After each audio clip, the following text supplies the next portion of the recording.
a Prime Minister who, as Home Secretary, brought in hostile environment policies and an obsession with immigration targets, still be in her job after her successor in the Home Office essentially presided over what she inherited and ended up in hot water? And if your answer to that question is, well, she misled the House, and this is the really grim truth here, she hasn't gone because of what she did to men and women who have lived here for 4, 5, 6 decades in peaceful, law-abiding, tax-paying harmony, but ended up being locked up, thrown out of their jobs, facing eviction from their homes, losing health care, which they expected to be provided by a system into which they'd paid for decades. She hasn't resigned because of what happened to them.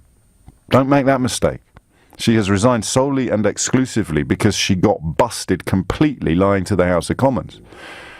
And the evidence of that lie was a letter she sent to the Prime Minister. So the idea that the Prime Minister could not be party to or conscious of the fact that Amber Rudd was lying, every time Amber Rudd or Brandon Lewis said there's no target, Theresa May knew that she had a letter in her in tray contradicting precisely what her senior politicians spent the whole weekend saying. Think about this for a minute. They were all lining up over the weekend on social media to stick up for Amber Rudd. The Goves, the Hunts, the Javids, the Liddingtons, the Gokes, all the usual suspects, ploughing into social media, sticking up. I think even Boris Johnson had something to say. Although, of course, this being Boris Johnson, 24 hours later, he could quite easily have said the polar opposite. So they all went out to bat for Rudd, right? But Theresa May had a letter on her desk that made a nonsense of the defence her senior cabinet ministers were mounting on behalf of her Home Secretary.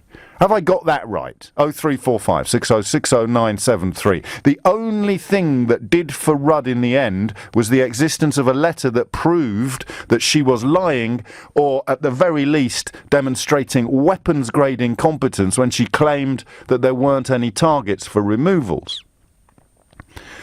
The letter that proved her to be misleading the public and the House was addressed to the Prime Minister. The Prime Minister presumably sanctioned the campaigns of defence that we saw this weekend before they all fell apart at 5 minutes after 10 last night, knowing that she'd received a letter from Amber Rudd in which incontrovertible evidence was provided that there were targets and they were working to reach them.